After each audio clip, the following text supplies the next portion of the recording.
Salamat po, O Diyos, sa inyong dakilang biyaya at pagpanubay po sa amin.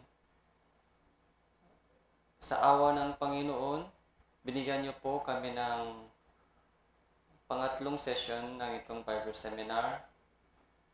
At dinala niyo po kami sa lugar na ito upang makinig po kami ng inyong banal na salita at maunawan po namin ang maluwalhating kalooban ng Diyos. Samahan niyo po kami at tulungan niyo po kami, Panginoon. Sa aming kakayahan, wala po kaming magagawa. Sa iyo lamang po kami nagtitiwala at umaasa. Ito po yung aming panalangin sa pangalan ng Panginoon Hesus Kristo. Amen.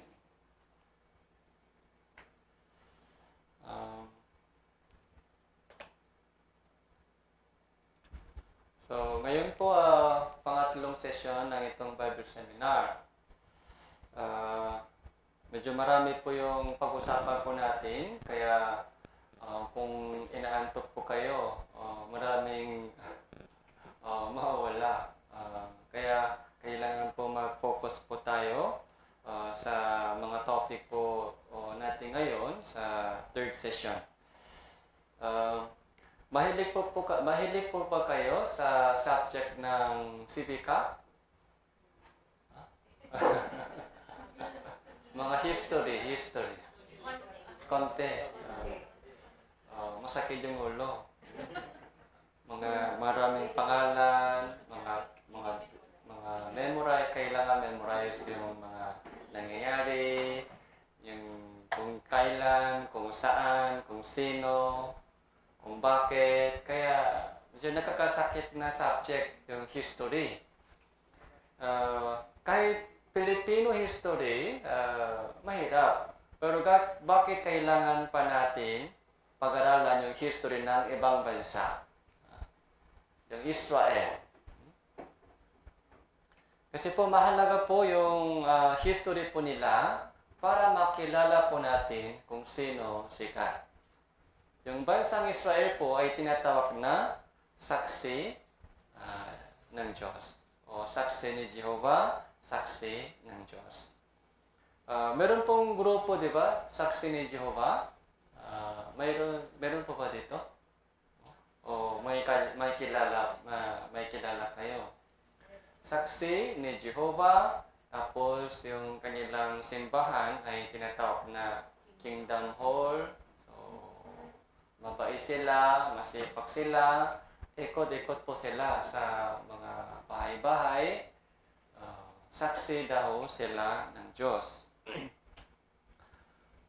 Una sa lahat po,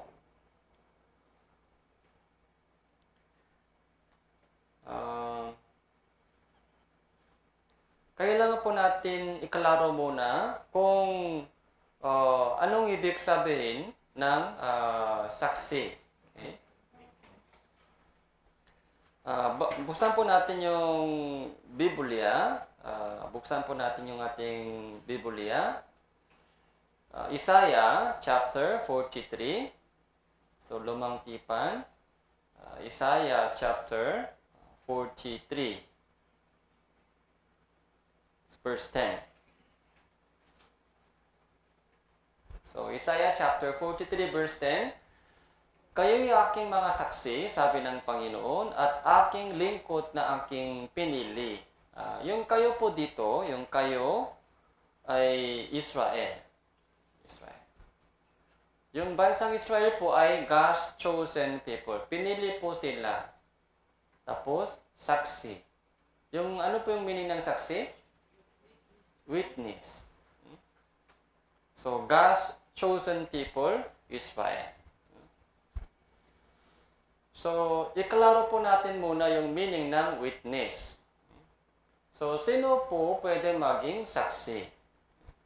Halimbawa, kung may bangga dito sa harap, dalawang sasakyan, nakabangga. Tapos, hinahanap ng polis yung saksi. So, sino pong pwedeng maging saksi?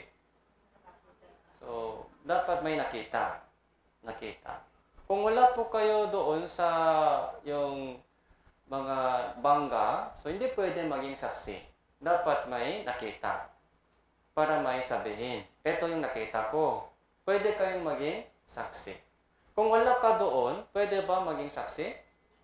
Hindi pwede. Ay, ganito daw.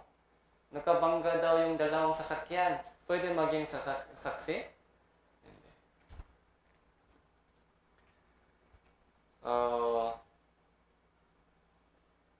So, nakatikim po ba kayo ng kimchi? Kimchi? Sino dito? Marami. Masarap? Mahanga?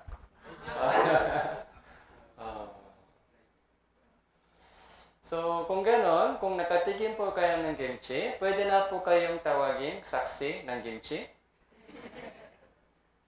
May idea kayo. Pwede po kayo tawagin saksi ng kimchi.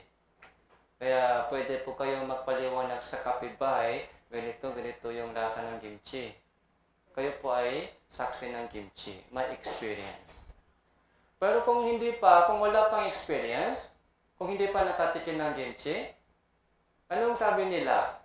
Anong sinasabi nila tungkol sa lasa ng kimchi? Masarap daw. Mahangang daw. Hindi sila saksi ng kimchi. Wala silang experience. Kaya nung nag-aral po ako ng Tagalog, isa sa mga interesting po sa akin ay daw. Parang mahilig sa paggamit ng daw. Ganito daw. Yung pagsabing daw, hindi po yung sariling experience. Experience ng iba.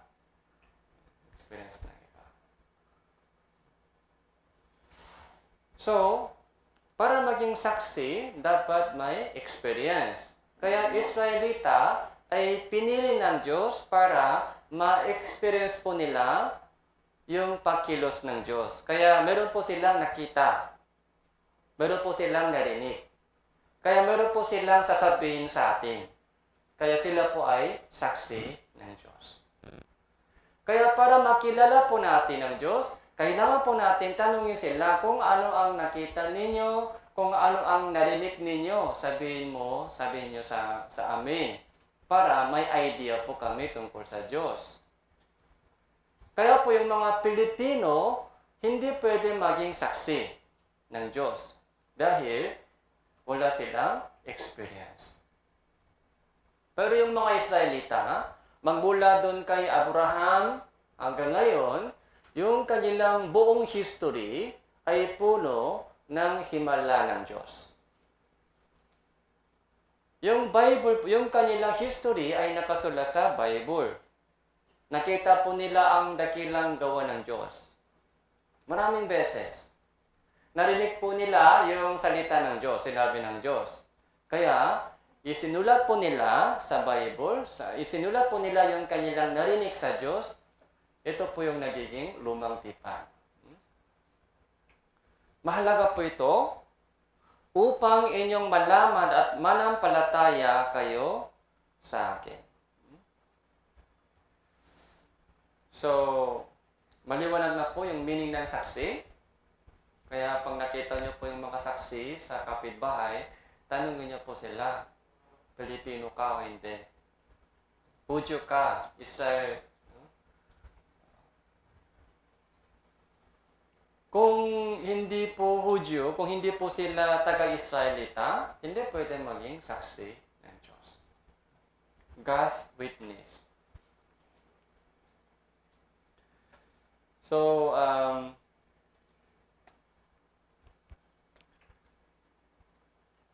ito po yung brief history.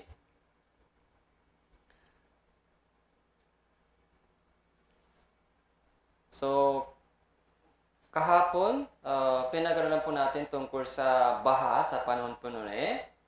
Tapos, yung kanyang tatlong anak, Shem, Ham, Japhet. So, sila po ay panibagong simula ng ninuno ng mga tao. Di ba 8 lang po? Kaya tayo rin po galing kay Noe sa mga tatlong anak. So, alam niyo po ba kung saan po tayo galing? Kung kanino po tayo galing sa itong tatlong anak? Mga Asian people po, galing po tayo kay Shem. Yung Asian people, galing po tayo, yung mga brown skin, Asian people. So, galing po tayo kay Shem. Yung Ham, si Ham po ay ninuno ng mga Afrikano. Si Ham. Tapos si Japhet po ay ninuno ng mga white people, Europe. Kaya, mga kakapatid po tayo. Galing po tayo kay Shem. Kaya tinatawag po yung Semita. So anyway po, si Abraham galing kay Shem. Sa panahon po ni Abraham, so tinawagan po si Abraham ng Diyos, tapos binigyan siya ng binigyan siya ng pangako. Kaya, ito po muna, yung mga Israelite, yung mga Hudyo, sila po ay galing kay Abraham. Lahat po ng mga ibang lahi ay galing kay Gentile. Yung tinatawag na Gentile, Hentil. Yung mga Israelita, Hudyo, sila lang po saksi ng Diyos. Tapos ibang lahi ay Gentile. So, Filipino, Gentile po, hindi. Gentile, Koreano, Gentile. Isang bansa lang Hudyo. Isang bansa. Jewish people. Kaya si Moises, si Solomon, tapos nahati po sila sa dalawa, nawasak po sila, sinakop sila ng ibang mga bansa, tapos dumating si Jesus. Ito po lahat ay istorya po nila. Ito po ay nakasulat sa Bible. Yung kanilang storya. Tapos, noong AD 70, ikinala sila sa buong mundo, pinatay sila, pinagpatay sila ng mga Gentile sa loob ng 2,000 years. Pero sa ating panahon, so nakaroon po ng independence. Ito po yung brief history nila. So lahat po ng kanilang mga history ay nakasulat sa Bible.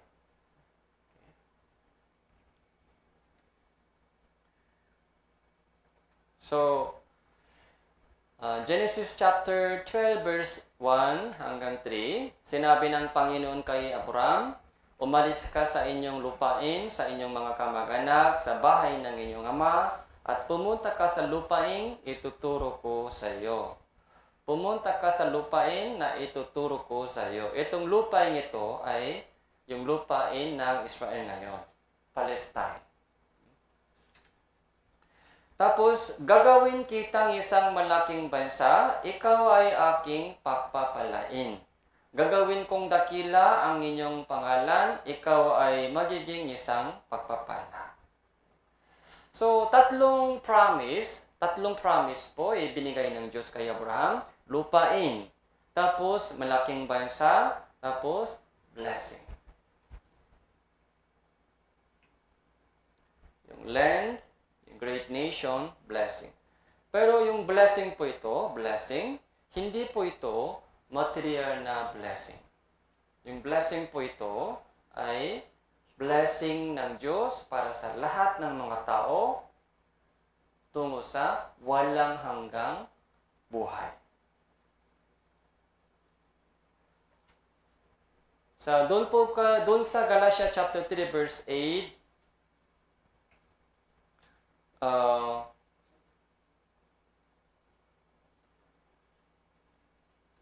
so, dito po, sabi dito, upang kay Kristo, ang pagpapala ni Abraham ay dumating sa mga Hentil, upang ating tanggapin ang pangako ng Espiritu sa pamagitan ng pananampalataya.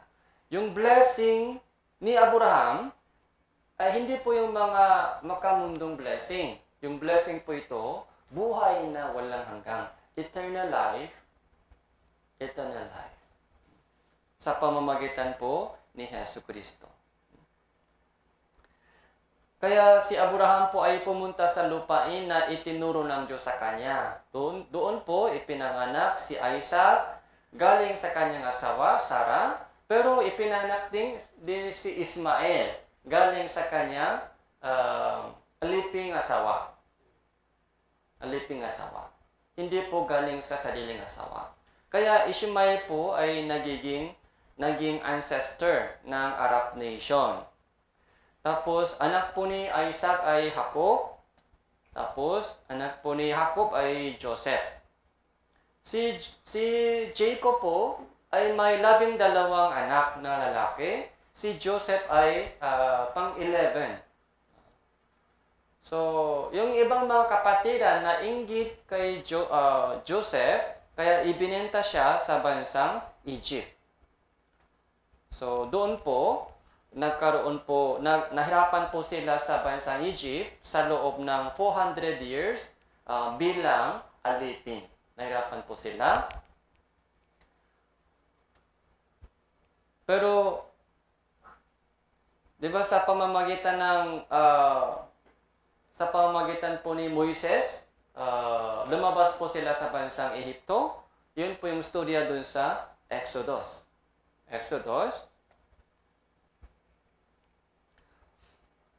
Tapos, umikot po sila sa wilderness. So, ito po yung mga ruta nila. So, dito po, Egypt. So, lumabas po sila. Tapos, dito po sila nakatawid. Ito po yung tinatawag na Red Sea Crossing. Red Sea Crossing. Kaya ngayon po, natuklasan po kung saan po sila dumaan sa dagat. So, ito po yung crossing route. Okay. Nueva sa Egypt. So, dito po sila ganito po, nakatawid po sila. Ngayon po, doon sa ilalim ng dagat, Red Sea Crossing has been found. Yung mga gulong ng karwahe, yung mga buto ng mga tao, yung mga Ehipsyo, yung hukbo ng paraon, ay maraming mga gulong ng karwahe, buto ng mga tao na tuklasan po doon sa ilalim ng dagat. Ito po yung evidence.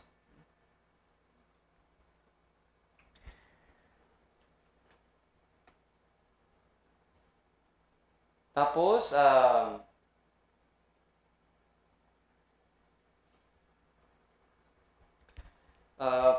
sa loob ng 40 years of wilderness, umikot po sila doon po sa Mountain Sinai, ibinigay ng Diyos sa mga Israelita 10 utos. So bukas po, pag-aralan po natin itong mabuti bukas. 10 Commandment. Okay? From number 1 to number 4, so para sa Diyos. From number 5 to number 10, para sa tao. Kaya 10 utos ay ibinigay ng Diyos sa mga Israelita. Tapos, nagkaroon po ng promise sa pagitan ng Diyos sa Israel. So, anong promise? So, Deuteronomy chapter 11, verse 27 to 28, ganito po yung sabi ng Diyos. Inilalagay ko sa harapan ninyo sa araw na ito ang pagpapala at ang sumpa. Dalawa po, di ba? Blessing, curse. Pagpapala, kung sumunod ka sa aking kautusan, pagpapalain kita. Kapag hindi sumunod sa aking kautusan, susumpain kita. So, ano ang choice? Nasa inyong depende sa iyo. Kung sumunod ka sa akin, blessing. Kung hindi ka sumunod sa aking, sumpa. So, siyempre, ano ang mas gusto natin? Blessing, di ba? Kung ma-blessing, dapat sumunod. Pero yung mga Israelita, kung titignan po natin yung kanilang story, hindi po sila sumunod sa kautusan ng Diyos. Sa panahon ng paghuhukom, tapos sa panahon ng mga United Kingdom, King Saul, King David, King Solomon. Okay? Alam niyo po ba, King Solomon, 1,000 asawa. King Solomon, 1,000 asawa.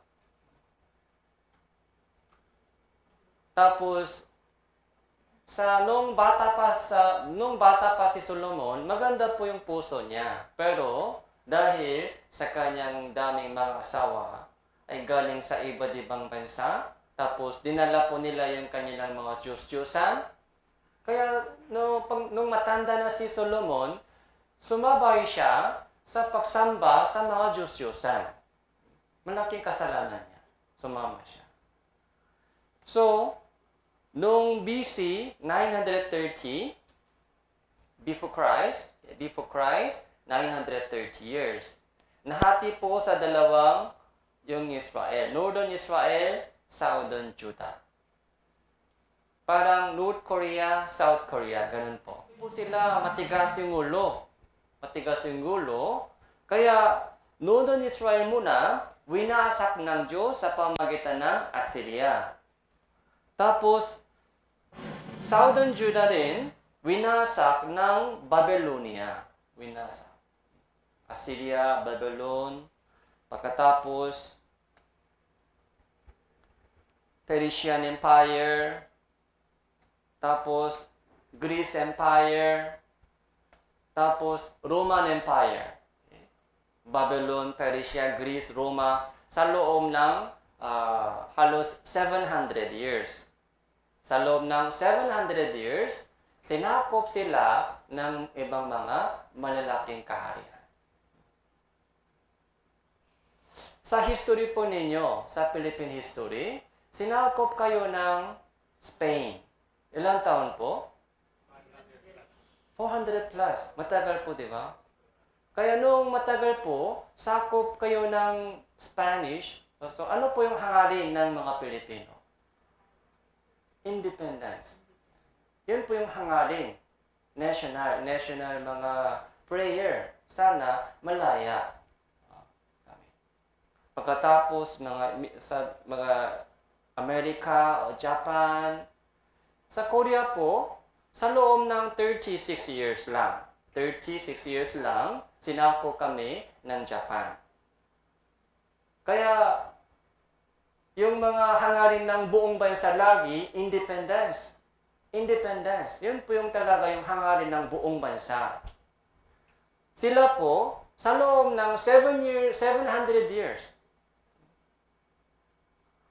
Kaya ano po yung hangarin po? Ano po yung hangarin po nila? Ano po yung panalangin po nila sa Diyos? Lagi? Yung independence. Sana magkaroon ng power. Kasi pag walang power, so walang magagawa. Kaya hinihintay po nila isang tagapagligtas. Katulad ni Moises. Katulad ni David. King David. So makapangyari yan, political leader. Makapangyari yan. Hinihintay po nila tagapagligtas. Tagapagligtas, hindi po doon sa impyerno, kundi tagapagligtas doon sa kahirapan. Mahirap na buhay sa lupa. Yun po yung hinihintay po nila hanggang dumating si Jesus. Dumating na si Jesus sa panahon ng Roman Empire. Okay. Sakop din sila ng Roman Empire, dumating si Hesus Kristo.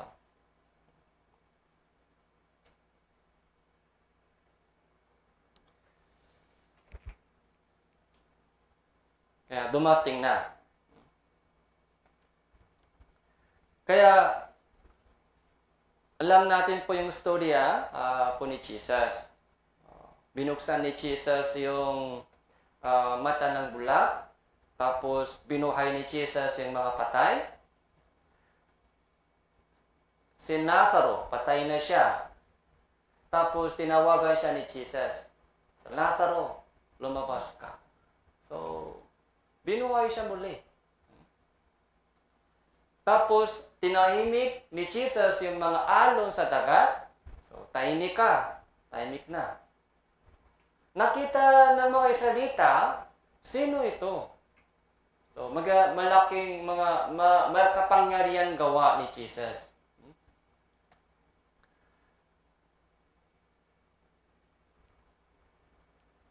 Pero, ito po yung mensahe ni Jesus.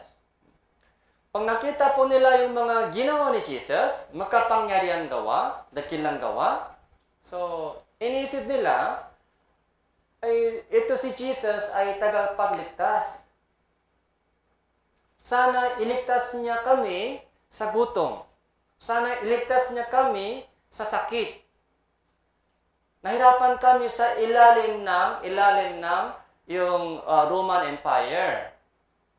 Kaya sana ibigay niya sa akin yung kalayaan, independence. Pero yung sabi ni Jesus, yung mensahe ni Jesus parang malayo sa kanilang expectation. Yung mensahe po ni Jesus, ano po yung message ni Jesus? Magsisika at manampalataya sa Ebanghelyo.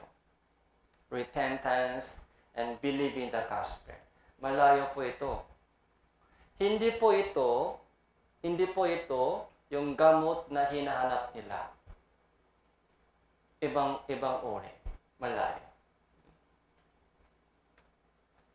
Sabi ni Jesus, malibang ang isang tao ipanganak na muli, hindi niya makikita ang kaharian ng Diyos. Born again, salvation, repentance, kaharian ng langit. Ano ba yun? Sinabi sa kanya ni Jesus, ako ang muling pakabuhay at ang buhay ang sumasampalataya sa akin, bagamat siya ay mamamatay at mabubuhay. Takot na takot sila sa kamatayan. Ngayon, takot po sila sa kamatayan. Pero sabi ni Jesus, huwag ka nang matakot sa kamatayan, ako ang muling pakabuhay. Kahit mamamatay ka, pero kung ligtas ka na, may pag-asa pa. Malayo po yung mensahe ni Jesus sa kanilang inaasahan.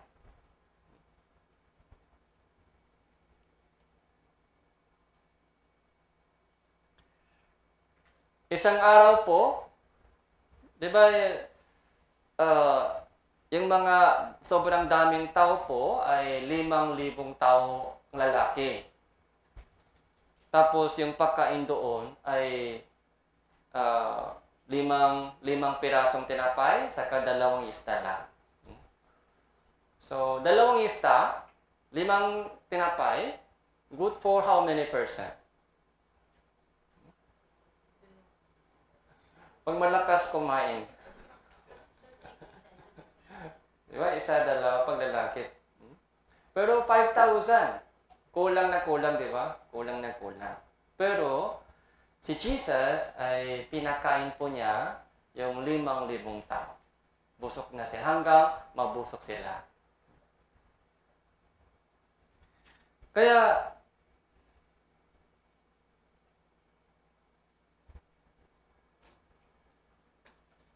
John chapter 6 verse 26 to 27. Sinagot sila ni Jesus, katotohanan sinasabi ko sa inyo, ako ay inyong hinahanap, hindi dahil sa nakakita kayo ng mga tanda, kundi dahil sa kayo ay kumain at ng tinapay at kayo ay nabusok. Verse 27, huwag kayong magsumikap ng dahil sa pagkain nasisira, kundi dahil sa pagkain tumatagal para sa buhay na walang hanggan. Hinanap po nila si Jesus dahil busok na sila. Busok na. Pero sabi ni Jesus, hinahanap niyo ako hindi dahil sa katotohanan, kundi dahil sa pagkain. Kundi dahil sa pagkain. Material na blessing.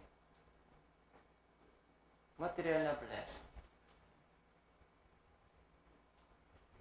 Huwag kayong magsumikap na dahil sa pagkain nasisira, kundi dahil sa pagkain tumatagal para sa buhay na walang hanggan.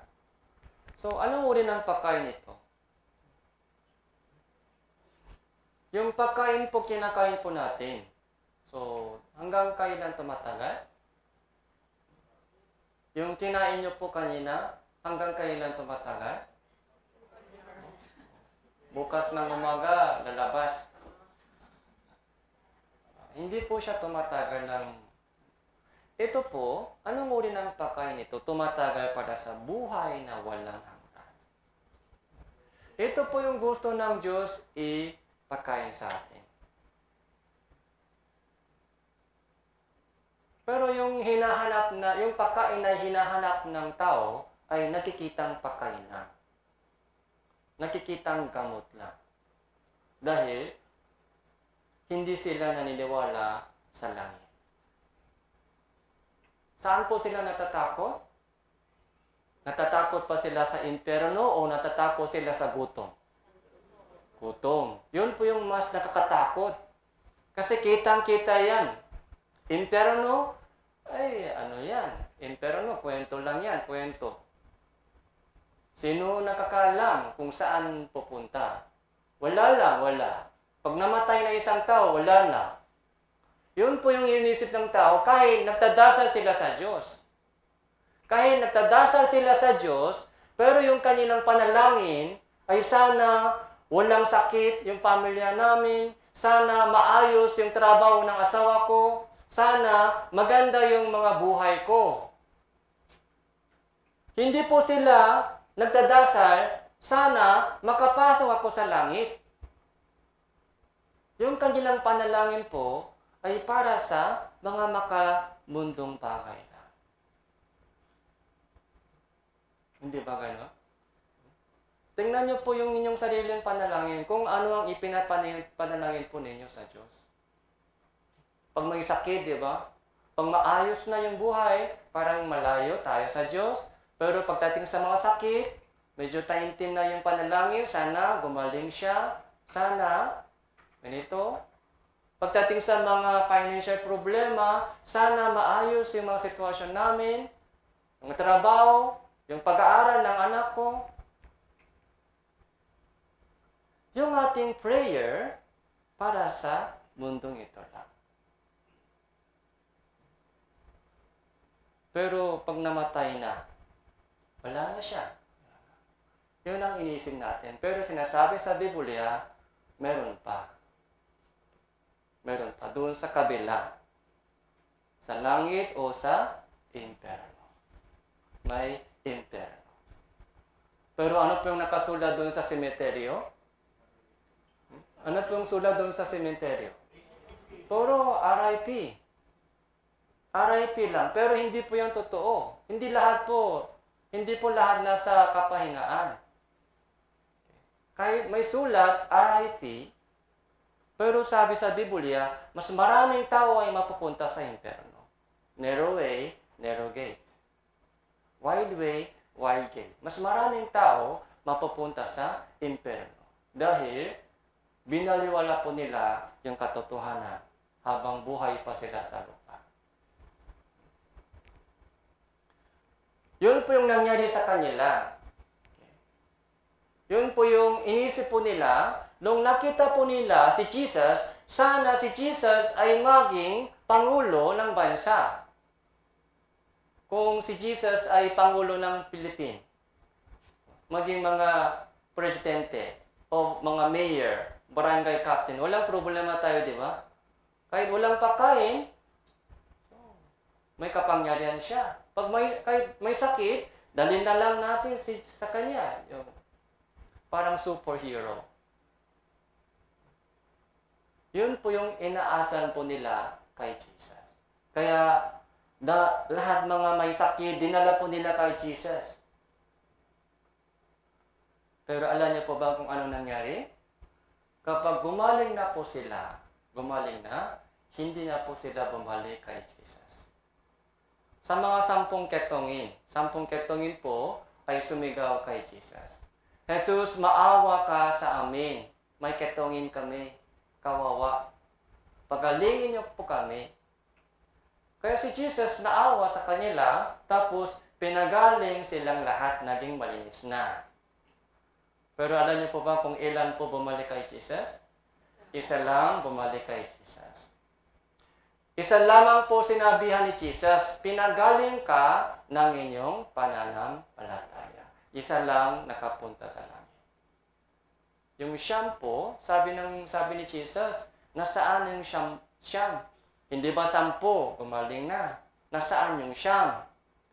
Yung siyam na tao, busy po sila sa trabaho. Kasi gumaling na. Pwede na mag-apply sa trabaho.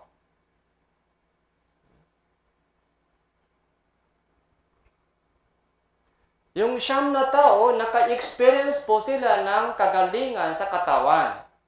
Pero anong meaning doon? Kahit gumaling tayo sa mga sakit, anong meaning doon? Mga 10 years extension sa buhay. Mga 20 years extension sa buhay. Pagkatapos, mamatay pa rin o hindi? Mamamatay pa rin. Kahit gumaling na tayo sa mga sakit, mamamatay pa rin someday. Dadaan din po tayo sa kamatayan.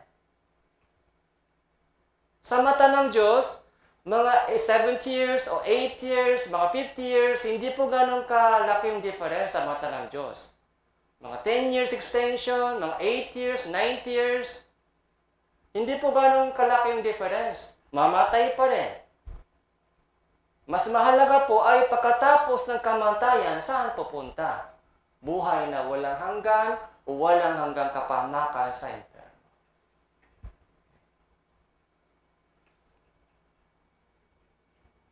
So, yung Israelita, kaya tinanggihan po nila si Jesus dahil yung kanilang hangarin ay malayo doon sa mensahe ni Jesus.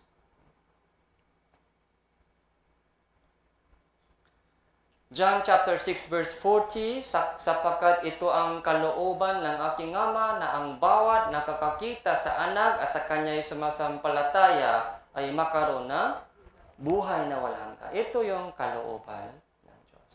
Buhay na walang hanggan. Sana po ito maliwanag sa atin. Yung kalooban ng Diyos, hindi po pansamantalang kalusugan. Yung pera natin sa bangko, hanggang kailan matatagal? Yung pera natin sa bangko. Yung pera sa bulsa, hanggang kailan yun? Yung mga sasakyan na maganda, hanggang kailan maayos yan? After 10 years, lumana, basura na yan, bulok na. Yung buhay na walang hanggan, ito yung plano ng Diyos. Ito po yung purpose, ito po yung layunin ng buhay natin. Bakit isinilang tayo sa mundong ito? Para magtagumpay sa buhay? Hindi po. Para sa buhay na wala. Kaya kung ligtas na po kayo, kung ipinanganak na muli kayo sa pamamagitan ng katotohanan sa Bible, successful na yung buhay mo. Successful. Kung hindi pa na sure yung salvation mo, kung hindi pa na ipanganak na muli, so, hindi pa successful. Kailangan mangyari ito. Kaya sabi ni Jesus, dapat maipanganak na muli ka.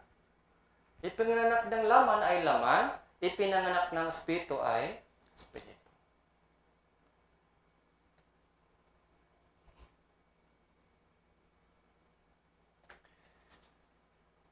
Tapos, yung mga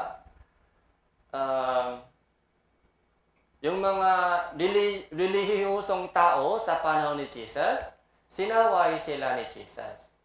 Kahabag-habag kayo mga eskriba, mga pariseo. Sa ating panahon, kahabag-habag kayo mga pastor, yung mga pare. Mga eskriba, yung mga pariseo, sa kanilang panahon, religious leader. Bakit po? Mapakunwari sila. Mayroon silang magandang anyo ng yung panalangin, yung mga religion, magandang anyo. Pero sa loob, mayroon lahat uri ng karumihan. Kaya sabi dito, katulad kayo sa mga pinaputing libingan na magandang tingnan sa labas, uni sa loob ay puno ng mga buto ng mga patay ng lahat ng uri ng karumihan. Ganon din naman kayo na sa labas ay mistulang matuwid sa mga tao, uni sa loob ay puno kayo ng pagkukunwari at kasamaan. Pagkukunwari. Ano po yung meaning ng pagkukunwari? So, alam natin yung pagkukunwari. Sa labas, maganda. Pero sa loob, hindi. Iba po yung loob at labas. Kunwari.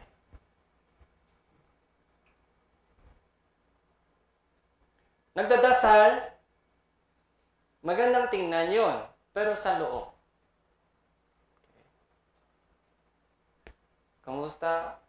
Nakangiti, pero sa loob, may utang ka sa akin.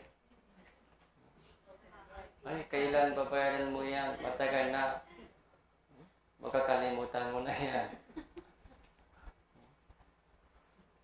Pag nakita ko yung mukha, yun lang iniisip ko. Pero sa mahiyang sabihin. Kaya, kamusta ka? Kunwari po hindi. Sa puso, masama yung loob. Pero sa labas, magandang mukha. Lalo po yung sa mga religion, maraming pagkukunwari doon sa mga relihiyosong tao. Relihiyosong tao.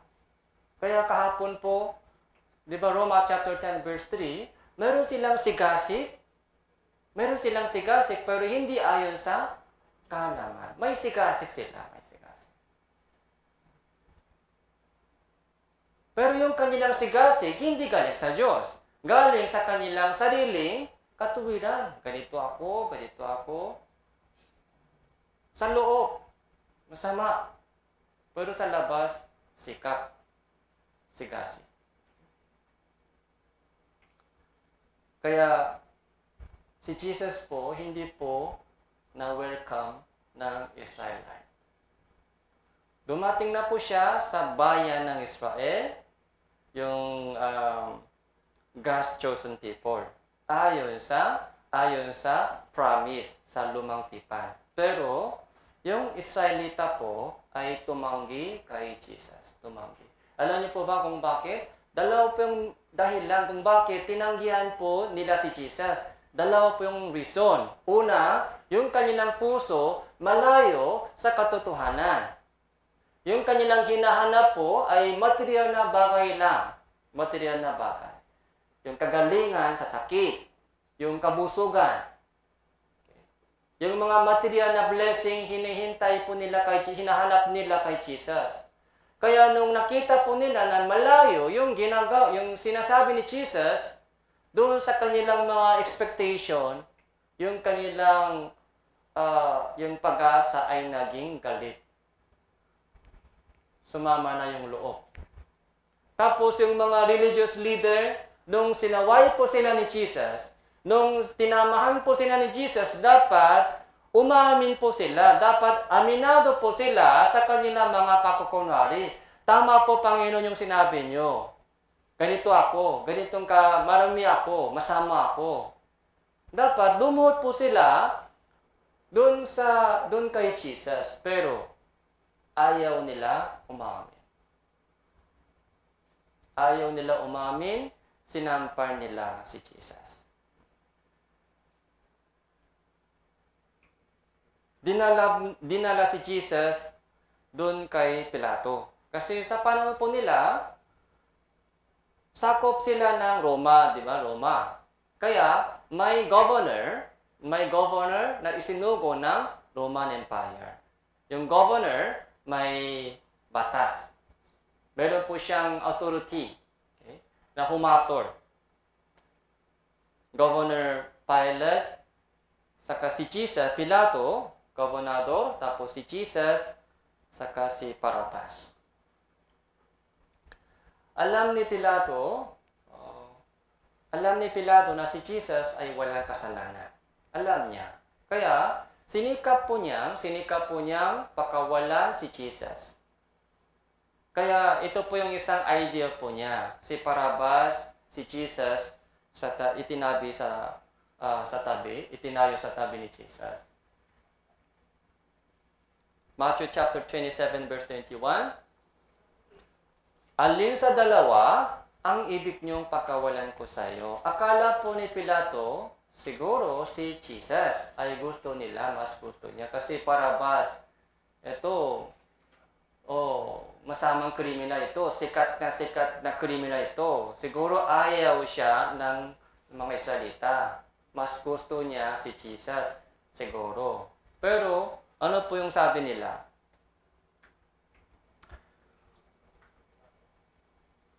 Sinabi sa kanya ni Pilato, ano ang gagawin ko kay Jesus na tinawag na Kristo? Sinabi nilang lahat. Ano pong sabi nila? Ipako siya sa krus. Ipako siya sa krus. Kahit wala po siyang kasalanan, pero ito po yung gusto nila ng lahat ng mga Israelita.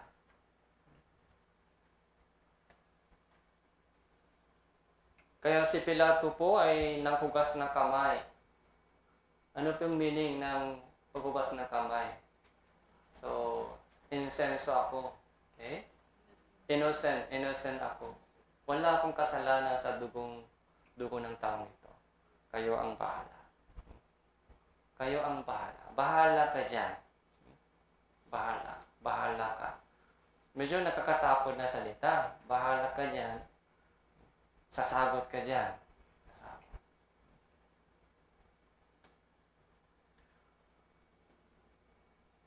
Kaya sabi po ni Pilato, wala akong kasalanan sa dugo ng taong ito, kayo na ang bahala dyan. So, Matthew chapter 27-25, sumagot ang buong bayan at nagsabi, pananagutan namin at ng aming mga anak ang kanyang dugo. Sige, kami ang bahala. Patayin mo siya, patay. Ito po yung sinasabi ng maraming tao, kahit tumatanggi sila ng katotohanan. Ayaw nila tanggapin yung katotohanan. Tapos sa kanilang puso, sige, ako ang bahala. Ako ang bahala. Matapang po sila sa kanilang pagtanggi ng katotohanan. Matapang.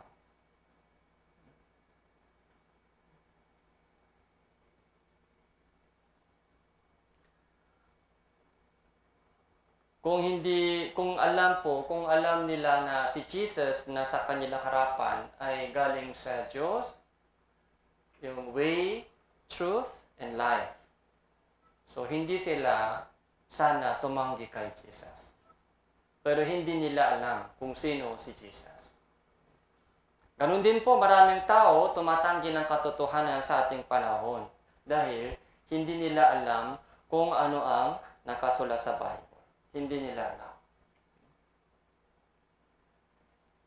Dito po sa Bible, maraming mga verses ay tungkol sa mga paghuhukom, tungkol sa mga kaparusahan, tungkol sa paghatol ng Diyos, tungkol sa walang hanggang kapahamakan, dahil meron.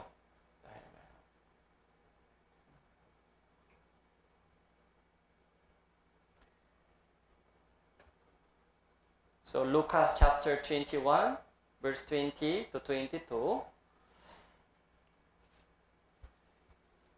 Subalit kapag nakita ninyo pinaliligiran ng manghukbo ang Jerusalem, alamin nga ninyo na ang kanyang pagkawasak ay malapit na.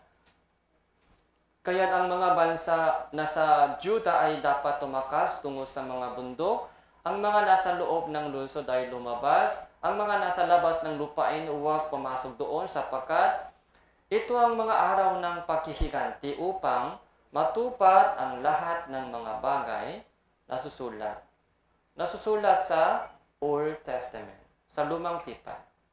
Maraming mga talata ay nasusulat sa Old Testament.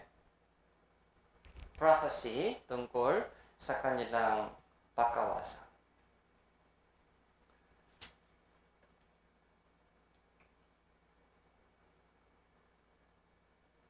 Lucas chapter 21, the same chapter, kahabag-habag ang mga buntis, ang mga nagpapasuso sa mga araw na iyon sapagkat makakaroon ng malaking pagturusa sa ibabaw ng lupa at puo laban sa sambayanang ito. Sila ay mabubuar sa pamamagitan ng talim ng tabak at dadalhin bihak sa lahat ng mga bansa. Yuyurakan ang Jerusalem ng mga hintil hanggang sa matupad ang mga panahon ng mga hintil. Ito po yung propesya ni Jesus. Yung mga buntis, yung mga nagpapasuso ay kahabag-habag. Dahil pinatay ng mga sundalo ng Romano yung mga bata sa loob ng tiyan. Kaya kawawa yung mga buntis. Yung mga nagpapasuso, bakit? Yung mga bagong silang baby nila, inihagis ng sundalo sa kaya patay. So, kawawa sila. Yung pagturusa, puot. So, ito po ay suffering of Israel. Kaya tingnan po natin sa gilid yung suffering of Israel.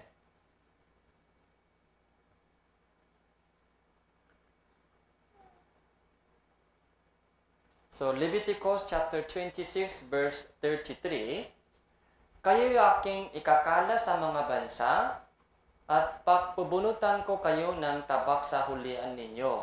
At ang inyong lupain ay magiging isang ilang at ang inyong mga lungsod ay basurahan. So, Leviticus, sulat po ni Moises. So, 3,500 years ago, sinabi po niya, ikakalat kayo sa mga bansa. Ikakalat sa mga bansa. Tapos, pagpubunutan ko kayo ng tabak sa hulian ninyo. So, anong ibig sabihin? So, isang kutsilyo hahabol sa iyo kung saan ka man pumunta. Anong mangyari? So, pagbubunutan ko kayo ng tabak sa hulian ninyo, ibig sabihin, kung saan man pumunta, so, papatain kayo ng mga hintil. Yung lupain, magiging ano po? Ilang basurahan. Yung total, baksak. Total baksak. Ikakala sa buong bansa, kung saan man sila pumunta, pinapapatay sila, tapos yung kanilang lupain, naging ilang. Total, yung wasak.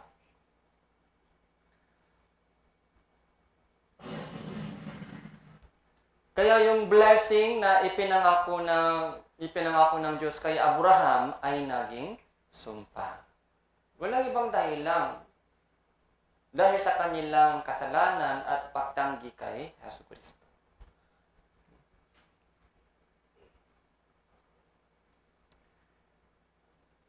Suffering of history Israel, AD 70, 1,100,000 killed by Titus. Ito nangyari sa panahon ng Roma. Tapos, halos 2,000 years, 2,000 taon, so, ganito po yung history nila, suffering. Ikinala sila sa buong lupa, tapos pinagpatay sila ng mga Gentile. Ano po yung pinaka-highlight sa kanilang history of suffering? Second World War. So, ano po yung Second World War? So, 1939 hanggang 1945. So, sa loob ng 6 years, ilang Hudyo namatay? 6 million na Hudyo ay pinatay ng Nazi, yung German soldier. 6 million.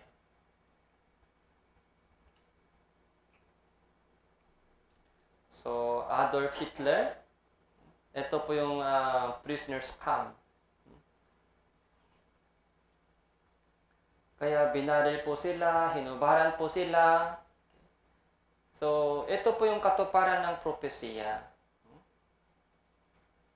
Ito yung bangkay po ba? Bangkay. Parang coco lumber. Ito po yung suot ng mga patay. Yung sapatos, yung salamin, yung mga gintong ngipin, tinanggal po nila para magamit doon sa gera. Walang awa sa mga senior. Walang awa sa mga bata. Sa halip na ayos na buhok, kakalbuhan. Okay? Kaya kinalbo sila. Nagkasulat sa Bible, tapos kinalbo sila. Yung kanilang buhok ay ginawang carpet. Puputulin ang inyong ilong, yung mga tinga, ang nakaligtas sa iyo mabubuwar sa pamamagitan ng tabak. Walang pag-asa. Pinugutan po sila, tapos binuksan yung kanilang puso. Ginamit po yung katawan po nila sa maraming mga medical experiment. Sa medical experiment. Kaya German medical science, bakit umunlad? Dahil ginamit po nila yung katawan ng mga Israelita. Pinuksan yung ulo, yung utak, ito yung poisoning gas. Sa shower room, ipinasok. Anong lumabas? Sa halip ng tubig, yung gas, poisoning gas ay lumabas. Natapos sila sa gabid araw. Okay? Gabid araw, walang pahinga, di ba? Kahit pagod po tayo sa araw, pero sa gabi, nagpapahinga tayo. Pero sila, gabid araw, walang pahinga. Kaya pag araw, sana gumabi na. Pagdating sa gabi, sana mag-umaga na. Dahil walang pahinga kailanman. Imperno talaga ito, di ba? Imperno. Ito po yung shadow ng imperno. Walang kapahingaan doon sa imperno. Meron po kayong ganito experience? Sana gumabi na. Sana mag-araw na.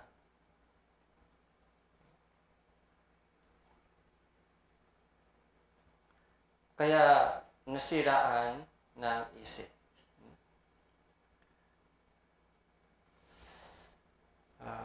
Panurin po natin isang video clips.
Sachsenhausen.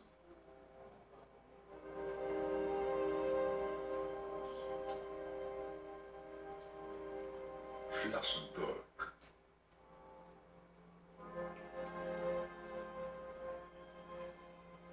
Bergen-Belsen.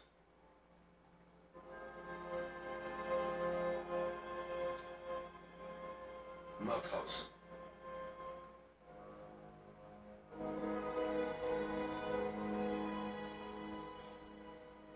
Ravensbrück.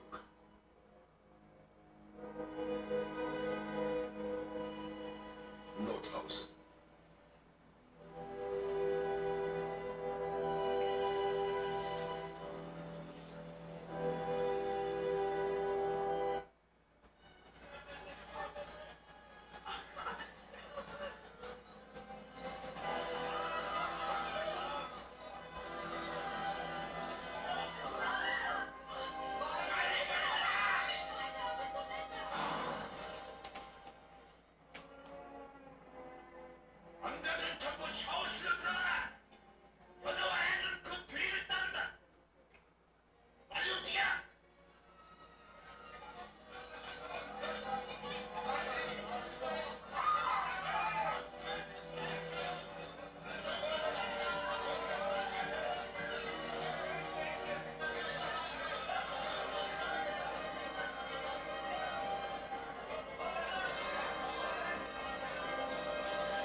example po sila, example.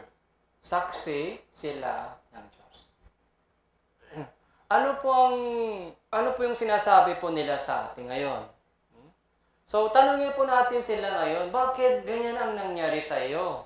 Bakit nagdusa kayo ng ganyan? Anong sasabihin nila sa atin? Dahil tumanggi kami kay Jesus. Dahil tumanggi kami sa katotohanan. Wala kaming interest, hindi kami interesado doon sa katotohanan. Dahil sa makalupang mga bagay. Busy kami sa mga makalupang bagay, kaya hindi namin nabigyan pansin ang katotohanan. Yun ang sinasabi nila ngayon. Saksi ng Diyos. Sample nation. God's chosen people. Pinili sila ng Diyos, pinili sila ng Diyos. Ganito nangyari. Gaano pa tayo? Gentile tayo.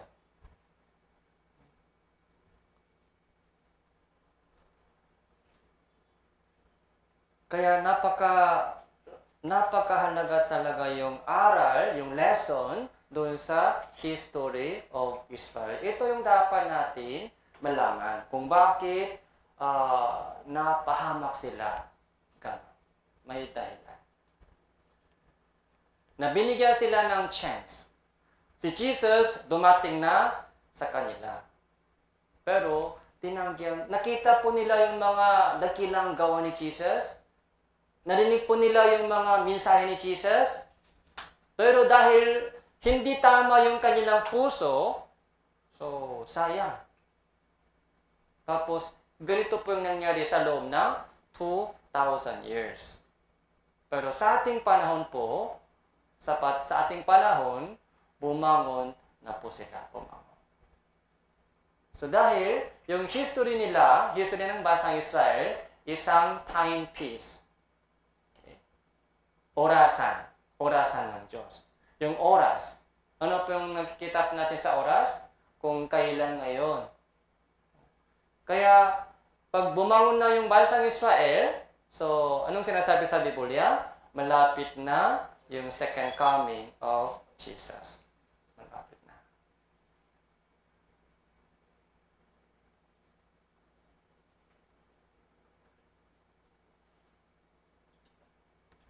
Achievement of recovery of Israel.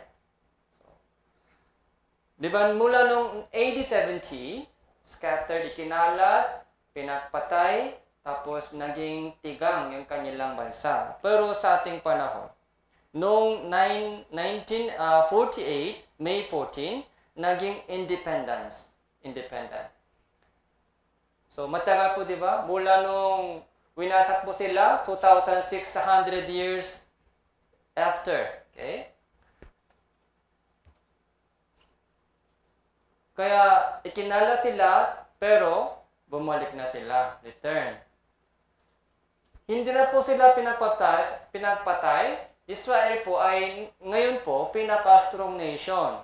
Israel pinaka-strong nation ngayon. Pinaka-mayaman sila. Mayaman. Bakit ganito? Sign po ito, sign. Yung kanilang tigang, giba, na lupa ay naging mabuting lupa ngayon. Mabuti na. Okay. State of Israel is born. Ito po yung dyaryo. The first Prime Minister of Israel, Ben-Gurion. Pagkatapos ng independence, di ba sa paligid ng Israel, puro Arab nation. Arab nation, kalaban nila. Kaya ayaw nila yung bansang Israel. Kaya nagsimula po yung gera sa pagitan ng Israel tapos ibang mga Arab nation. Maraming beses, pero sinong nanalo? Israel po lagi nanalo. Dahil ito po, ang Diyos po ay nakipaglaban sa likod nila. Yung Six-Day War, 1967, Israel, 14 Arab nation. Okay. Kaya kung titingnan po natin yung numbers, so kaya ba ng Israelita labanan 14 nation? Parang hindi kaya, di ba? Pero yung resulta po, total Israel victory. Isang miracle po ito sa history ng gera. Miracle. Impossible ito. Pero nangyari. Yung Palestine, Israel, mga prisoner exchange, isang Israel soldier. Tapos Palestine, 1,027. So captivity exchange. So Joshua chapter 23 verse 10, magagawa ng isa sa inyo, mapatakbo ang 1,000.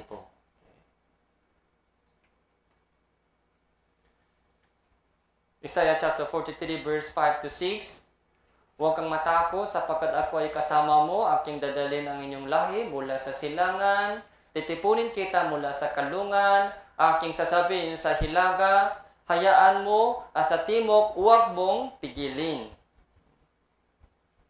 So, from east, west, north, south, mula sa dulo, lahat ng mga Israelita ay nagkabalik na po sa kanilang bansa ngayon. Okay? Yung mga Russian Jews, Exodus. Tapos yung mga Ethiopian, itim na sila. Itim, dahil matagal po sila sa Africa. Itim na. Pero, inapo sila ng Abraham. Inapo din sila ni Abraham. Operation Moises, Operation Solomon. Okay. Ito po, dinala po sa kanilang lupain. Parang natibo, pero Israel. Kaya sino ang mga ito na lumilipat na parang ulap at parang mga kalapati sa kanilang bintana?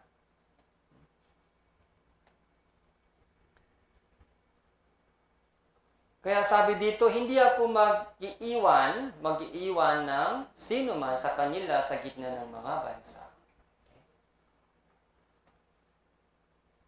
Tapos, recovery of land. Okay? Di ba dating tigang? Okay?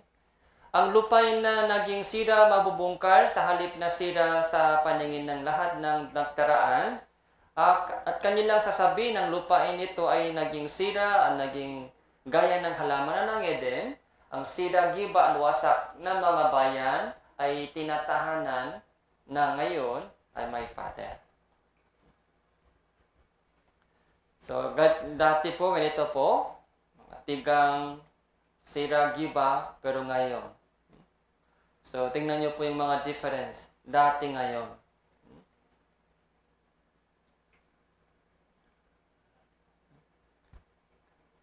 Ganito po ngayon. So, ang ganda ng mga flowers. Ang sarap ng prutas nila. Nasa disyerto. Kung titingnan po ninyo yung mapa dito, ito yung bansang Egypt. Ito, bansang Israel. Tabi lang, di ba? Nakatabi lang. Pero bakit naging ganito? Ito po yung katuparan ng propesya. Tapos, recovery of wealth. Isaiah chapter 60 verse 5, kung magkagayon ikaw ay makakakita at maliliwanagan, ang inyong puso ay manginginig sa tuwa at magagalak sapagkat ang kasaganaan ng dagat ay dadalhin sa iyo, ang kayamanan ng mga bansa ay darating sa iyo. Kasaganaan ng dagat, yung dagat po ito ay Dead Sea sa Israel. Dahil sobrang alat, wala pong ista doon. Kung walang ista, saan galing? Anong silbi yung dagat kung walang ista? Kaya dati po, akala po nila walang silbi yung Dead Sea. Pero ngayon po, di ba, sobrang alat, kaya yung mga tao lumulutang. Kaya kahit hindi marunong mag-swim, pwede na. Dito. Lumulutang. Pero dito po, may mineral, saka yung mga chemical na tutunaw. Kaya dinidevelop po ng Israel government yung mga chemical dito. So, 4 times the wealth of America. The wealth of the world is in hands of Israel. Bill Gates, Rockefeller, Andrew Carnegie, Henry Ford. Yung mga bilyonaryo, ay Israelita, yung mga Hudyo. Facebook founder, Mark Zuckerberg, Facebook founder, Hudyo po siya. Google founder, Google, Hudyo po siya. Matalino sila, matalino. Apple founder, mga filmmaker, matalino po sila. Kaya yung pera ng buong mundo ngayon ay nasa kanilang kamay. Kaya nagpapautang sila. Mga ganito, sikat na mga company. Ito din po, yung mga akala po natin mayayamang bansa, United States, United Kingdom, Germany, France, may utang po sila. Top 10, may utang. Ang mga bilyonaryong Hudyo ang nagpapautang.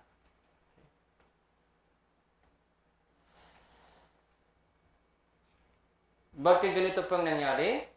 Ang Panginoon, akong Panginoon ang nagsalita at aking gagawin. Kaya ito po yung evidence na kumikilos ang Diyos sa likod ng bansang Israel. Kung sila lang, kung walang pagkilos ng Diyos sa kanilang history, imposible ito. Impossible. Pero bakit ganitong nangyari? Dahil may Diyos.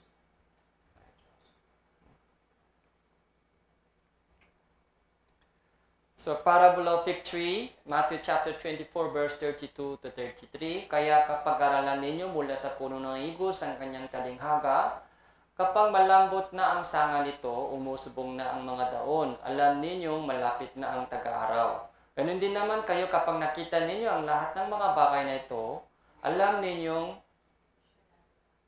siya'y malapit na, nasa mga pintuan na. Sino ito? Siya. Si Jesus. Second coming. Ito yung second coming. Yung puno ng igos, ito yung Israelita.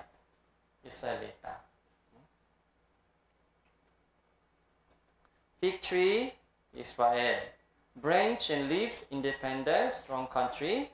Summer is Jesus' second coming. Kaya, di ba sa ating panahon, pakalipas ng 2,000 taon. So, sa loob ng 2,000 years, patay na sila, patay. Sa loob ng 2,000 years, patay na sila. Pero sa araw na ito, bumangon sila, bumangon. Ito po yung sign. Ito po yung signal ng Diyos na malapit na yung second coming of Jesus.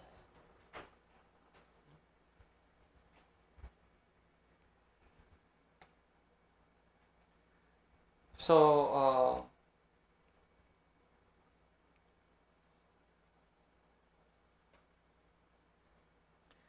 tingnan po natin yung mga signs kung anong nangyari sa ating panahon.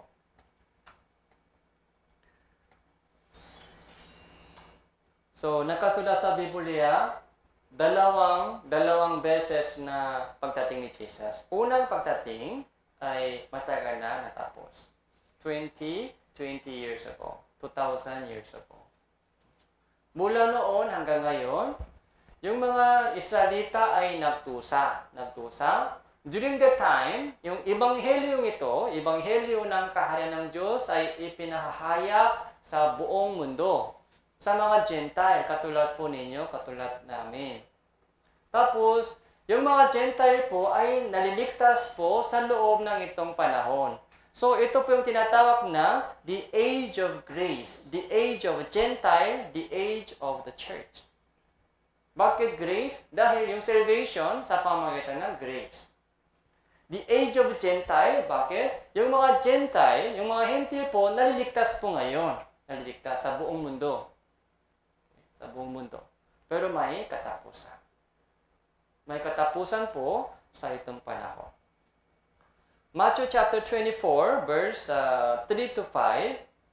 Samantalang siya ay nakaupo sa bundok ng mga olibo, lumapit sa kanya ng salilinan ang mga alagad na nagsasabi, sabihin mo sa amin kailan mangyayari ang mga bagay na ito at ano ang tanda ng inyong pagdating at ng katapusan ng panahon. Ito po, napakahalaga po yung tanong nila. Kailan po yung kailan? Ano ang tanda ng inyong pagdating? So, halimbawa po,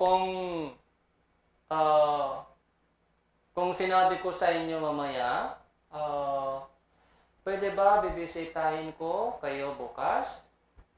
Gusto kong bisitahin kayo bukas. Ano po yung unang tanong mo sa akin?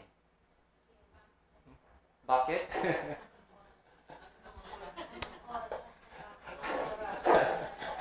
Parang ayaw.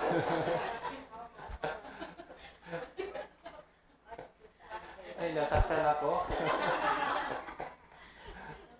Yung unang tanong, anong oras? Anong oras? Kailan po, anong oras? Bakit? Bakit gusto mong malaman kung kailan? Para mag-prepare. Para hindi makalat. Para mag-prepare, para maglinis, para magluto ng merienda, para mag-prepare. No? Kaya mahalaga yung timing. Kailan? Anong oras? Ganun din po, gusto nila malaman kailan. Bakit po? Para maging handa. Para mag-prepare. Hindi po, para hindi bigla. Para hindi bigla. Kaya kung hindi natin binabayaran yung Bateleg dito, di ba? Meralco. Kung hindi binabayaran yung Meralco, anong sinesend nila sa inyo? Disconnection notice. Okay? Puputulin yung kuryente ninyo. Disconnection notice muna para hindi bigla. Notice, warning. Marami pong warning sa Bible. Bago dumating po itong araw, kasi isipin po ninyo, anong mangyari sa second coming? Napakalaking bagay ito, di ba?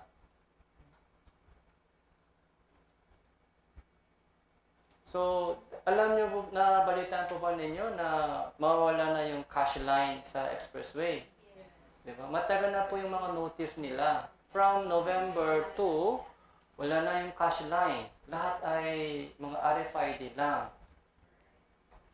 Dati po, hindi po ganun kahaba yung pila doon sa mga installation lane dati. Kasi parang walang isa sila. Pero ngayon, ang haba ng pila doon. Bakit nakaroon po ng mga notice? From November 2, wala nang cash line para mag-prepare kayo. Kaya ngayon po, Tuesday kahapon, Monday, pumunta po ko sa installation center, pero ubos na yung sticker. Sabi nila, maaga-agahan po kayo bukas, 6 a.m.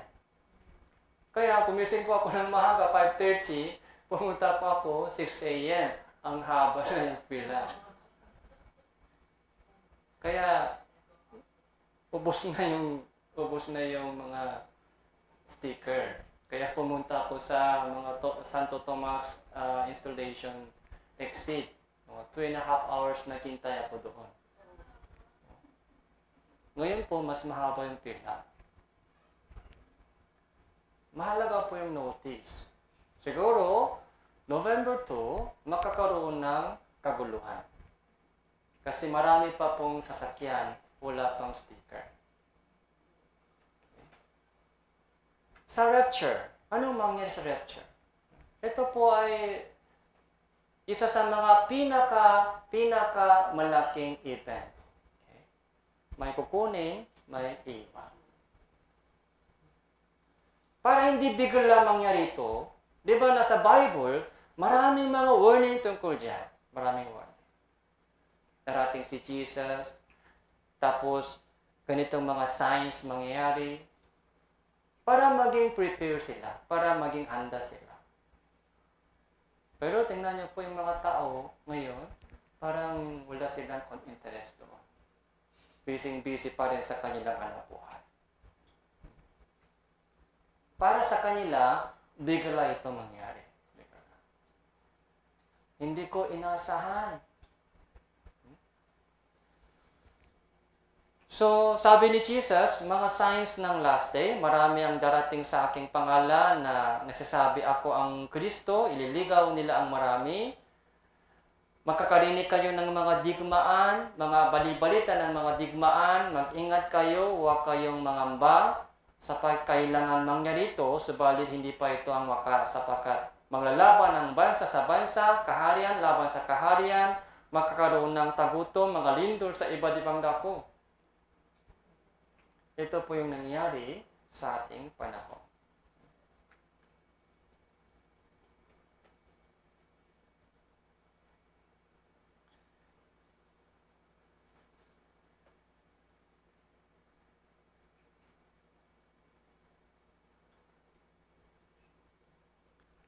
Ito yung second coming. Panginoong mismo ang mababa mula sa langit na may sigaw, may tinik ng arkanghel, mga trompeta ng Diyos. Ang mga namatay kay Kristo ay babangon muna. Pagkatapos tayong nabubuhay na natitira ay aagawin kasama nila sa mga ulap. Upang salubungin ang Panginoon sa papawirin at sa gayon ay makakapiling natin sa ang Panginoon magpakailanman. Second coming. Yung tunog ng trompeta ng arkanghel. Ganito po yung mangyayari.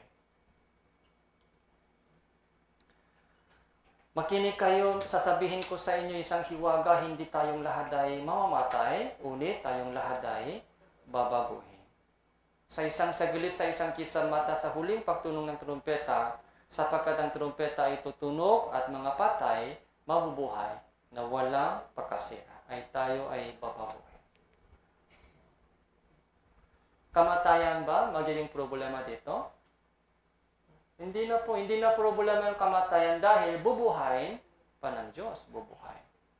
Yung sakit ng katawan, magiging problema dito? Hindi na.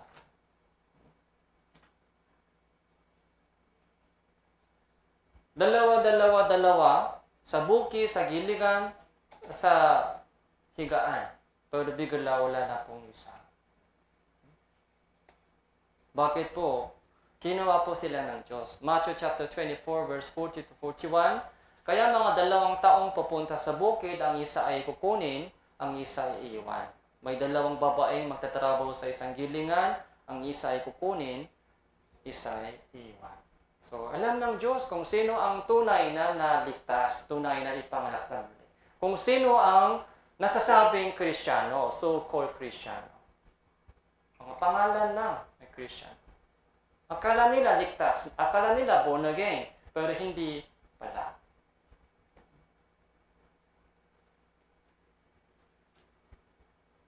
Di ba pag magnet, pag lumapit siya sa bakal sa buhangin, sino pong sasama? Bakal lang, di ba? Dahil may relation. Pero buhangin, so walang relation. Yung religion po, hindi po mahalagang religion.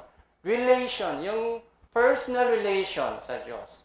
Personal relations kay Jesus.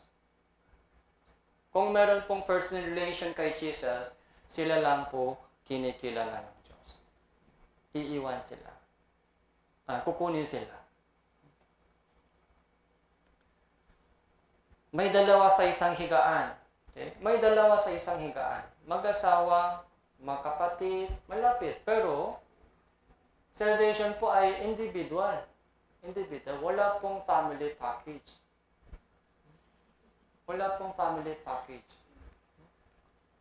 Bawat isa, individual.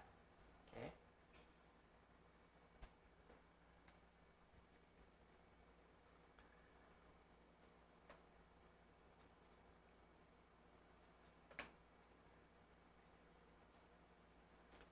So, padre po natin isang video clips tungkol sa rapture.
So, ito po yung tanong, di ba? Handa ba? Handa ba kayo sa rapture?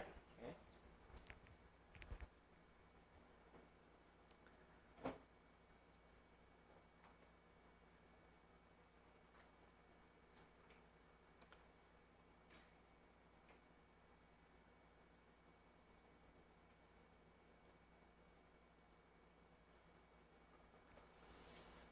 So, pagkatapos ng second coming of Jesus, so magsisimula po yung panahon ng 7 years of tribulation. Ito po muna sa gali, 7 years of tribulation.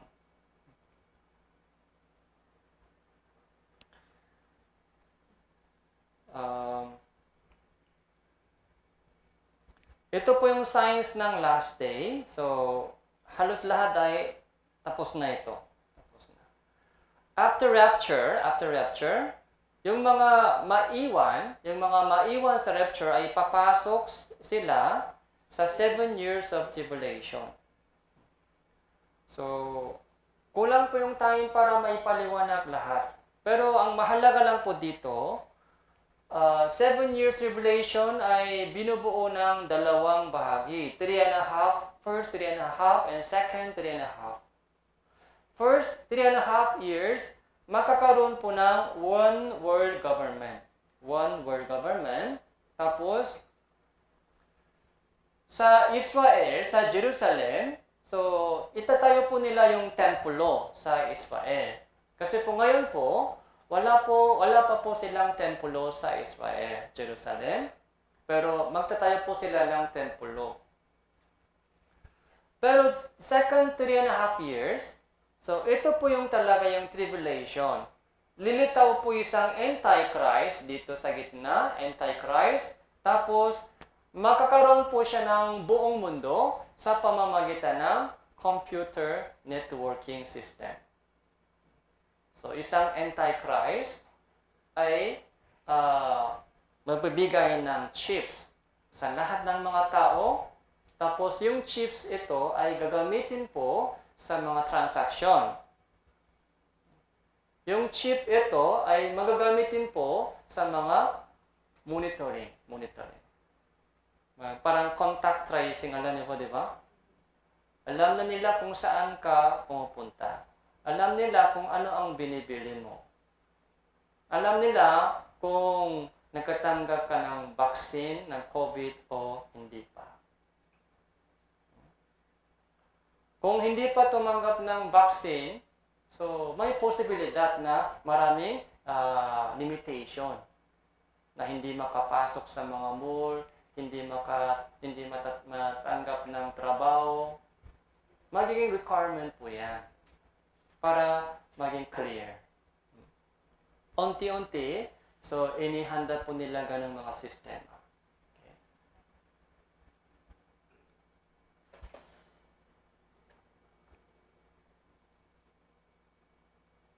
Apocalypse chapter 13 verse 16 to 18, at ang lahat, ang mga hamag, ang dakila, ang mayayaman, ang mga dukha, ang mga malaya, ang mga alipin, lagyan nito ng isang tanda sa kanilang kanan kamay o sa noo, upang walang sino mang makabili o makapagbili malibang ang may tanda sa makatwid ng pangalan ng halimaw o ng bilang ng pangalan nito.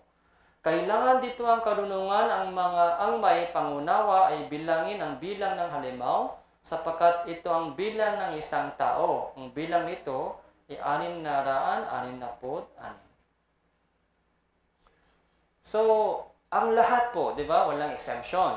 Lahat, hamag, dakila, mayayaman, dukha. Lahat ng mga tao sa buong mundo, lahat. Walang exemption ay tatanggap ng isang tanda. Marka, di ba? Tanda. Saan po? Kanan kamay o sa noo. Kanan kamay o sa noo. Upang walang sino mang makabili o makapagbili. Hindi pwedeng transaksyon kung walang marka ito. Cashless society. Cashless society. Yun po yung nangyari ngayon sa expressway. Cashless society. Alam mo ba kung saan inilagay nila yung sticker? Sa noo. Sa noo. O sa right, di ba? Mga light or sa noo. Sa windshield. Parang gano'n, scanning. Para ma-scanning. Ngayon, sa sasakyan na lang. Pero, kasunod. Tao. Tao po yung mga next yung target. Tao. Siguro pet muna. Pet. Pagkatapos, tao. Saan po mas gusto ninyo? Kanan kamay o sa noo? Pumili kayo. Pumili kayo. Pag maiwan ka sa rapture, hindi ka makakaiwas ng ganitong sistema. Dahil, kung walang marka, hindi ka makakabili ng bigas, hindi ka makakasakay sa sasakyan, hindi ka makabili ng load. Walang load pang Facebook. Walang load pang League of Legends. Anong tawag yan? Mobile Legend. Walang load pang Mobile Legend. Boring. Boring yung magiging buhay mo. Tatakas ba sa bundok? So, matitrace ka rin doon sa bundok. Hindi ka makakabili ng gamot kahit may sakit. Hindi ka makapag-aral sa school. Transaction ay hindi pwede. Ito po ay sinabi po ni Apostol Juan, kailan po? 1,900 years ago. 1,900 years ago. Pero kailan po ito nangyari? Ngayon po nangyari. Dahil yung sulat po ito, hindi po galing sa kanyang utak, kundi galing sa Diyos. Alam ng Diyos yung buong future, anong mangyayari. Kaya ipinakita ng Diyos kay Juan kung anong mangyari sa future, sa hinaharap. Yun lang po isinulat ni Juan, tapos ngayon po ay nangyayari. Pero doon po, may number 666. Ito po yung number na parang sumasamba sa Antichrist. Antichrist.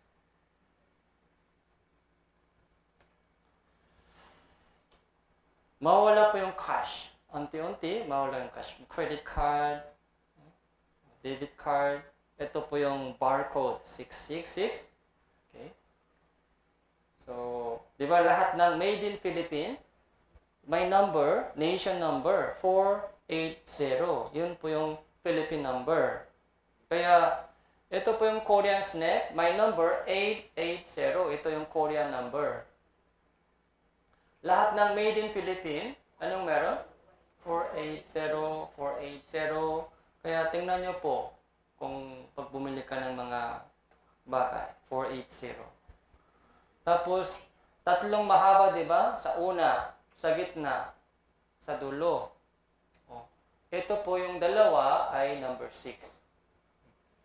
Kaya starting, kaya scanner ito, di ba scanner? So, dapat malaman kung saan starting.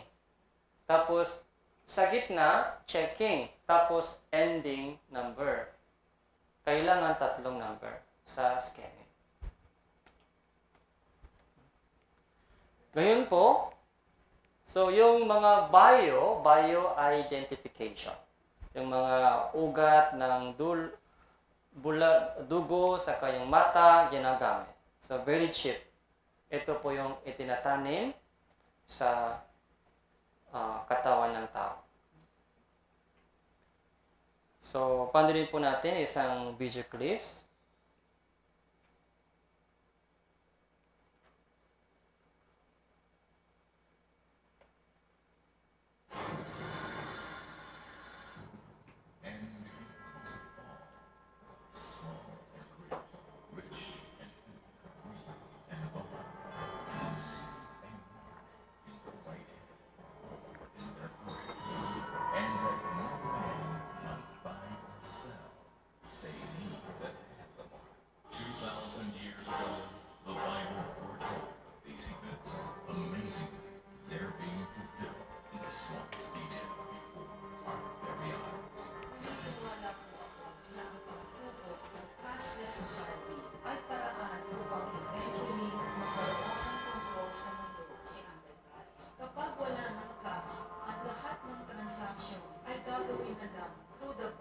Internet, and networks of computers, mas madali nang makokontrol o matitrace ang bawat tao.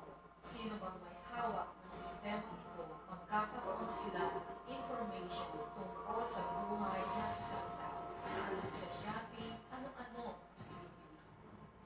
There is no doubt the rapid increase in technology that we see, the internet, GPS, surveillance cameras, electronic identification, chip cards, national ID cards, is preparing the way for 666. You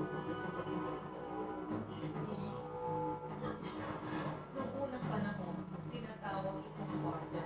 and where we will go. Implanting humans with microchips, tiny implants loaded with their personal information. Doctors in our area are now recommending medical chip implants that they say will save your life. Tonight, the great lengths people are going to implant radio frequency identification chips in their bodies. The mark of the beast system in the future is so clear. The FDA approved Verichip implants in humans last year. Everything is being set up, Bakit kailangan pang ibawan ang mga chips na ito? and we are pursuing everything. Napakarami ng evidence. It is undeniable. Be prepared. Or 666.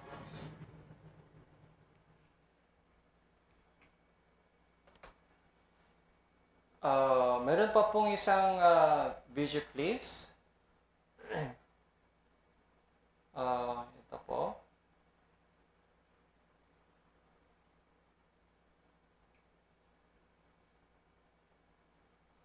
So many questions about this, Robin.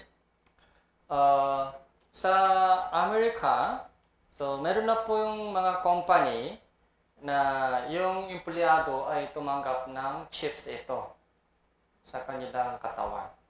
Yun ang ginagamit sa mga dual lock, tapos yung log on, off on computer, saka yung mga canteen sa company. So, hindi na kailangan cash sa loob ng company. Ngayon po, dumadami na po ganitong mga company. Darating po yung time na dito rin mag-apply. Tingnan po natin. Michael, good morning. We asked a lot of them. This is the first American company to ever try this. 1 week from today, many of the employees, including the CEO, will voluntarily have the microchips implanted into their bodies. And they're calling it, I'm not kidding here, a chips and salsa party. This morning, like a scene straight out of 007. So you can keep an eye on them.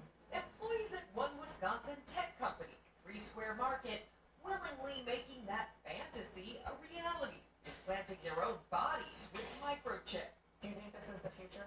It is the future, and we look at this as being responsible. Todd Westby is the owner of 3 Square Market. By next week, at least 50 of his 80 employees have signed up to become bionic, using what's called a RFID transponder.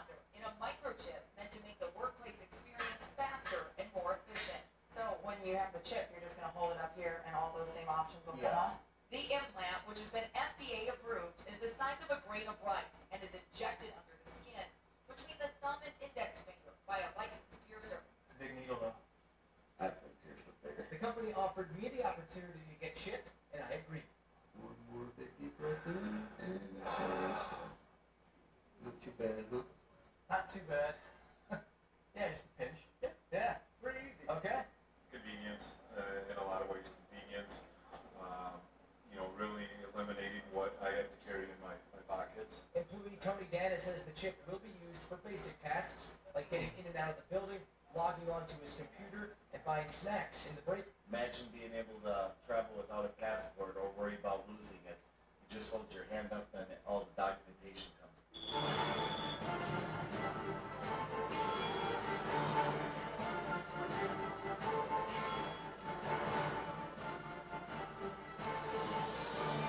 The United Kingdom's Information Commissioner claims that in 2017, consumers will be cashless shoppers. A microchip holding personal bank account and credit card information will be implanted into the body, connecting to a database that will know who they are, where they live, what they like, and what they don't like.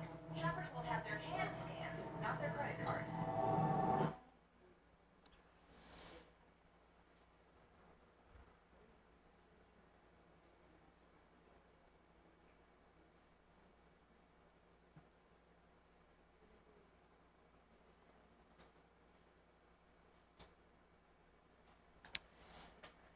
So, ngayon po, yung cashless society, malapit na po, hindi?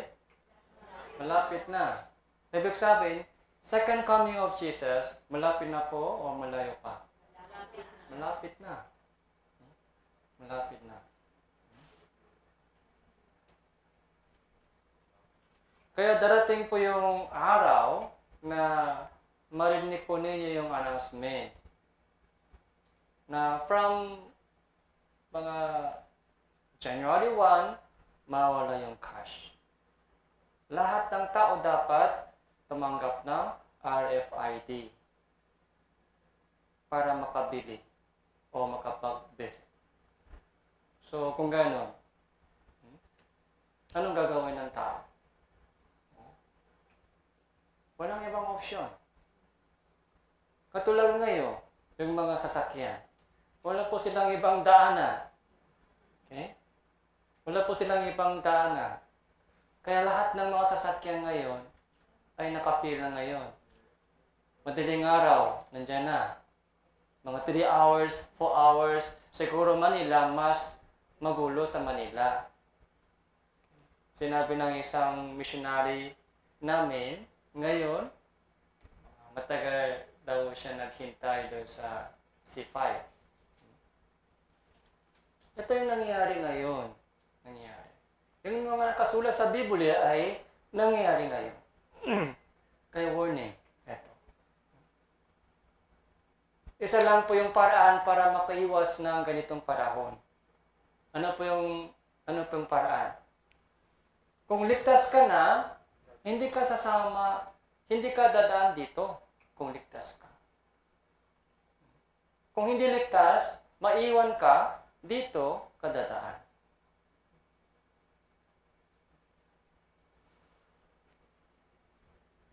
Nasa inyo ang choice. Nasa inyo ang choice. Yung pananampalataya ay mahirap mapilitin. Mahirap mapilitin. Pag ayaw, walang magagawa pag ayaw. Kulang po ba yung evidence? Mula nung Monday hanggang ngayon, 3 araw, nakita po na pinag-aralan po natin maraming mga evidence, di ba? Kulang pa po yan. Kung kulang pa, sige, mga 2 oras pa, pwede ba? Hanggang sumuko kayo sa mga evidence? Bakit isang tao ay ayaw maniwala? Dahil ba sa kulang yung evidence? Hindi po. Sapat na po yung evidence. Sapat na po yung evidence. Pero bakit ayaw pa nila maniwala? Dahil yung kanilang puso ay malayo doon sa katotohanan. Mas gusto po nila sa mga makalupang bagay. Makalupang bagay. Yun po yung pinakamalaking kasalanan sa harap ng Diyos. Kahit mabait tayo, kahit masipag kayo sa trabaho, mabait, pero kung ang puso mo ay malayo sa katotohanan na nakasulat sa Bible, yun ang malaking kasalanan. Yun po yung ginawa ng mga Israelita.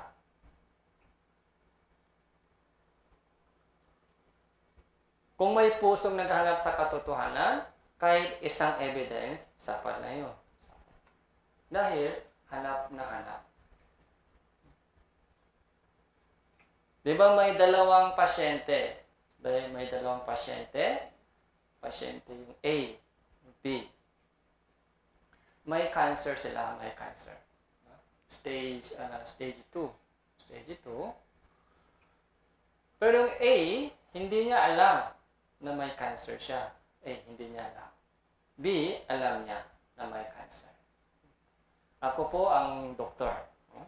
Doktor, meron na po akong gamot. Napakamahal po ito. Kaya, ibibigay ko lang sa kanila libre yung gamot. Kaya, ibinigay ko sa kanila yung gamot. Ito yung gamot ninyo. Ito yung gamot. Sa itong dalawa, sino po yung iinom ng gamot? A, B. B, di ba? Bakit po? Alam na niya yung may sakit niya. Pero yung A, hindi niya alam yung sakit. Kaya, kahit binibigyan ko siya ng gamot, sabi niya, para saan ito? Hindi ko kailangan ito. Sige, sa iba na lang. Sayang, di ba? Tapos, patay na siya. Bakit patay na siya? Dahil walang gamot? May gamot. Nabinigyan na siya ng gamot. Pero, dahil hindi niya alam yung kanyang problema. Yun ang problema. Alam niyo po ba kung anong problema? Kung hindi natin alam yung ating problema, yun ang problema. Nakuha niyo po. May solusyon, may gamot. May solusyon, may gamot. Pero bakit maraming tao napapahamak sa impyerno? Dahil hindi nila alam yung kanilang problema. Okay lang. Ayos na. Kamusta kayo? Ayos. Ayos ba talaga? Kaya, yung pusong naghahanap ng paraan ng kaligtasan, ito po ang kailangan po natin. Kung yung patient B, alam niya na may sakit, kaya pag narinig niya yung mga salitang cancer, so gising na gising siya. Lagi naghahanap siya ng solusyon. Dahil alam niya, may sakit. Pero yung A, so, wala. Busy siya sa trabaho. Kaya, sa loob ng itong Bible Seminar, kailangan po natin muna malaman na Biblia ay totoo. Kasi Biblia, dito po makikita po natin yung solusyon. Pero kung hindi po tayo seryoso sa Bible, kung wala po tayong tiwala sa Bible, kahit ano mang sinasabi ng Bible sa atin, so hindi mahalaga yun. Hindi natin binibigyan pansin. Pero ngayon po, nakita po natin maraming evidence. Tapos lahat po ng mga nakasulat sa Biblia ay totoo. Nangyari na. At nangyayari ngayon. Mangyayari pa. Future. 100% sure na po tayo dyan. So, kung ganon, ano mang sinasabi sa Biblia ay tatanggapin po natin. Dahil tama po. So, bukas hanggang saka Friday, Saturday, yung kalahati po, yung pag-usapan po natin yung ating personal problema. Okay, personal. Kaya, so what? Bible ay true. God is alive. So what? Anong dapat kong gawin? Anong dapat kong gawin? Kung totoo ang Bible, ano ang dapat kong gawin? Anong gagawin ko? Yun ang tamang tanong natin.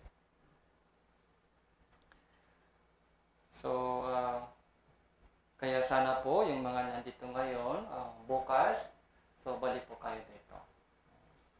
Para hindi sayang yung ating mga pagod hanggang sa oras na ito.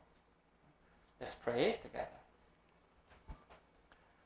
Salamat po, Panginoon, sa oras na ito. Nakita po namin kung paano nagaganap ang propesiya na nakasulat sa Biblia sa ating panahon. Bigyan niyo po kami ng pusong naghahanap ng katotohanan at pusong mapakumbaba sa inyong harapan. Nawa lahat po ng mga nandito ngayon ay makarating sa tunay na kaligtasan sa pamamagitan ng Bible Seminar ito. Ito po yung aming panalangin sa pangalan ng Panginoon Hesus Kristo. Amen. Okay, maraming salamat.